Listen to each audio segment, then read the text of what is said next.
Let's get into the API gateway. So at a high level, we know what an API gateway does. It exposes a REST API to our clients. Usually it will proxy requests to Lambda, but not only, and we'll see this in this lecture. And Lambda can do some create, read, update, delete on a DynamoDB table. That is some very classic solution architecture that is serverless, but it can do so much more, right? But as in the general idea, we have our first point of contact with our client is going to be our Amazon API gateway. So what does it do? It helps expose Lambda functions, but not only, also HTTP endpoints and AWS services as an API. But why would you leverage an API gateway instead of just calling these things directly? Well, the API gateway gives you a lot of features that you may want if you are maintaining APIs at scale. The first one is API versioning, so you can publish multiple versions of your API, which is really helpful to make sure your clients can migrate from one version to another as you add features. It gives you authorization, so we'll see the integration for security on that. Traffic management, so you can define API keys, usage plan, and throttles. You can get huge scale, so the API gateway does scale very well. It's serverless, so you don't need to manage any server for these features. You can do some request and response transformations directly from the API gateway for some compatibility issues, for example. You can publish an API as an open API spec or import an API as an open API spec. The idea is that when you have an open API specification, your client can just generate a client library automatically from that specification and start using your API on the go, which is a lot of time saved and has support for CORS. Okay, so some limits to know right off the bat for the Amazon API gateway. When you think as a solution architect, is it the right thing for me? Number one is there is a 29 seconds timeout, and that is a very important limit. So if you are proxying requests to a Lambda function, but that Lambda function, even though it has a 15 minutes timeout, takes you, 3 minutes to process a request, your Amazon API gateway will time out before your Lambda function because the timeout on any request on the API gateway is 29 seconds. So that is a really important limit to know when you look at your solution architecture. The second thing is the 10 megabytes max payload size, and I'll be talking about it more, but the idea is that you cannot send more than 10 megabytes of data in one request through the Amazon API gateway. So again, if you're trying to upload big files onto whatever, maybe the Amazon API gateway is not the right thing for you. And it's super important to take into account these two limits when designing your solution architecture. Okay, so something we've already seen are deployment stages. So the API changes are deployed to stages, and we can have as many stages as we want, and you can name it however you want. For example, dev, test, prod, and so on. And the stages can be rolled back as a history of deployment is kept. So you can roll back in previous stages in case the deployment was wrong. It's a really neat feature in case you did something bad and want to get back in time. So we've seen how to deploy a stage and what it can be pointed to. So it can be pointed to a prod alias or a test alias for a Lambda function. And these aliases can be pointing to v1, v2. I'm not going to go over it again, but you remember this from a previous lecture. Next, for the integrations. So we have HTTP type of integration in case you have an HTTP endpoint exposed in your backend. For example, you have an internal HTTP API on premise, or you have an application load balancer, and you want to add an API gateway in front of it. Why would you do it? Maybe you want to add rate limiting, caching features, user authentication, API keys, etc., etc. So these could be very good reasons to add an API gateway as an extra layer. There are Lambda functions, and they're very classic. We've seen it many times. So the API gateway will invoke a Lambda function, and it's a very easy way to create a REST API that is backed by AWS Lambda, all in a serverless fashion. Also very important, this is something that's very prominent in the DevOps exam, but still comes up in the Solutions Architect Professional exam, which is that you can expose an AWS service specific API through the API gateway. So it's any API. So some very common use cases, for example, would be to start a step functions workflow or to post a message to SQS. But again, leveraging these features of authentication to deploy publicly, to have rate control, and so on. So it is very common to have an API gateway proxying an AWS service for a specific API. Now let's talk about directly one of these applications as a solution architecture discussion. So we want to have API gateway in front of S3 to upload a file. But the thing is, if you remember what I said in the very beginning of this lecture, I said you will be impacted by the 10 megabytes payload size limit. So let's have an example. We have the client application and we have an S3 bucket and it's private. And we want to allow users to upload files into S3. One way to do it, we say, okay, we have an API gateway, and the API gateway is going to be a proxy in front of the service S3 for the API put object. So we can say, okay, I want to upload a file, and then the API gateway with the proper configuration will upload that file into S3. But the limit here is that you cannot go over 10 megabytes of payload size. So if you want to upload a big file, you'll run into some issues. So this is not a perfect architecture, but it is a possible architecture. And this is the kind of things you have to go and really look at when you go into the exam. Now, what is a better architecture? Well, we have the same kind of things. The client application does talk to the API gateway because we like the features of the API gateway and says, I want to upload a file. Now, the API gateway will talk to a Lambda function. And that Lambda function can do something. It can generate a pre-signed URL from our S3 buckets. And what it does by getting this pre-signed URL is that it will return the URL itself, which is very light, and the URL will be forwarded to our client application from the API gateway. And then using that pre-signed URL directly from a client application, we are able to upload directly into S3 any file of any size we want. So this architecture is much better. Yes, there is an extra Lambda function, but it scales a lot better. It respects every component for what it's supposed to be doing. And using the pre-signed URL, we can upload files of megabytes, gigabytes, gigabytes, or terabytes, whatever we want.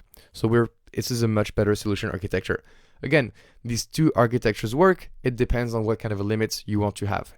And again, this is the kind of things that the exam will test you on. Now, the API gateway has different endpoint types.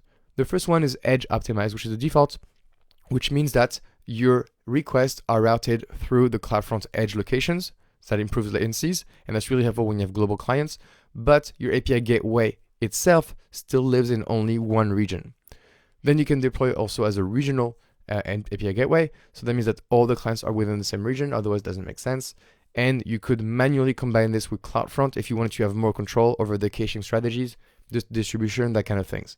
So by default, edge optimized, but you could have a regional API gateway and combine this with CloudFront. Finally, private, where you want to just deploy things only within your VPC and deploy and get it access from the ENI. And you need to use a resource policy to define access to your private API gateway. So remember, 3 different ways of deploying your API gateway. Next, super important, you can cache API responses from your API gateway. Why would you use caching? Well, to reduce the number of calls made to the backend. So the idea is that your client talks to the API gateway, and your API gateway, before issuing a request to the backend, will check the gateway cache, and if it is available in the cache, it will return it to the client. Otherwise, it will do a query in the backend if there's a cache miss and store the result in the gateway cache. This is very helpful. And then your data in your cache has a time to live, which is 300 seconds by default, so 5 minutes, but you can set it to 0 if you don't want to cache, or 1 hour if you want your data to be cached for a long time. Caches are defined per stage, and it's possible to override each case setting per method. So if you have a get on whatever URL or put in whatever URL and you don't want it to cache for that thing, you can override the cache setting for these specific methods. The clients themselves as well can invalidate the cache using a header called cache control max edge equals 0, and you need the proper IAM authorization to do this, but it's possible for the client to basically bypass the cache. You also have the ability to flush the entire cache, so it means invalidating it immediately if you wanted to repopulate the cache at one point of time. Finally, the cache can be encrypted, and you can define the capacity of the cache between 0.5 gigabytes to 237 gigabytes, so it can be quite big. Now, in terms of errors, it's very important to understand the API gateway errors because they indicate you a lot of information.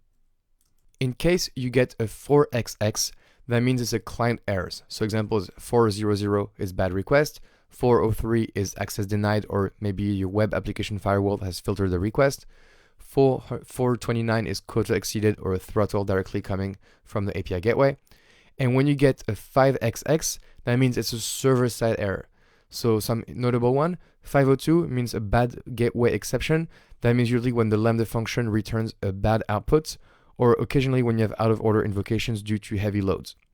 You have 503, which is service unavailable exception, so this is when the backend cannot respond, and 504, which is integration failure, and one example is the limit I was talking to you about in the beginning of this lecture, which is, for example, when the endpoint request timed out because the API gateway has a request timeout of about 29 seconds maximum. So this is when you would get a 504. Next, for security, so you can load SSL certificates onto your API gateway, and then you use Route 53 to define the CNAME. You can have resource policy, for example, like an S3 bucket policy. So this controls who can access the API, which accounts, which IP, which shadow blocks, which VPC or VPC endpoints.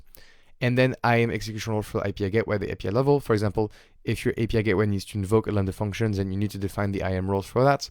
It supports CORS, so cross-origin resource sharing. That means it gives you some browser-based security, and it controls which domain can call your API if the client is well behaved.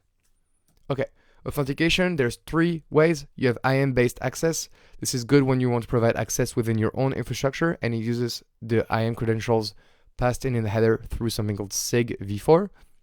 You have Lambda-based authorizers, used to be known as custom authorizers, and this is when you want to use a Lambda function to verify a custom authentication token, for example, OAuth, SAML, or third-party authentication, and you have to program the Lambda function to verify the authentication mechanism.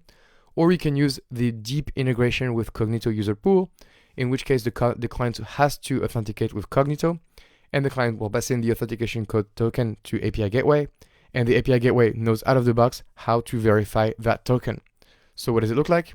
With the client connecting to the Cognito user pool, authenticating, and it gets a token back. It passes the token to the API gateway, and the API gateway can verify that token with the Cognito user pool. And then if it does, then it can invoke your Lambda function, and it will pass the identity of the caller to the Lambda function, so you can do some extra logic on your Lambda function side. So the thing to notice here is that your client has to first authenticate with Cognito user pool, and you need to program, obviously, for this, right? The right code. Finally, in terms of logging, monitoring, and tracing, that's very important. CloudWatch Logs does give you logging at the stage level for log level error or info, and you can log full request and responses data. So it can be quite helpful when you want to troubleshoot. You can also send API gateway access logs, which is customizable, and the logs can be sent directly, if you wanted to, into Kinesis Data Firehose as an alternative to CloudWatch Logs. You have CloudWatch Metrics, where you get metrics by stage, and you can enable detailed metrics, and you get some information such as the integration latency, the latency overall, the cache hit count, and the cache miss count. All of these are very important to understand if you have optimized your API gateway the right way. Finally, X-Ray will give you tracing to get extra information about the request going through API gateway, such as latency, errors, and so on. And so if you have X-Ray on the API gateway plus X-Ray on your Lambda function, that will give you the entire picture of how your architecture is working. Okay, so lots of good information. I hope you like this lecture, and I will see you in the next lecture.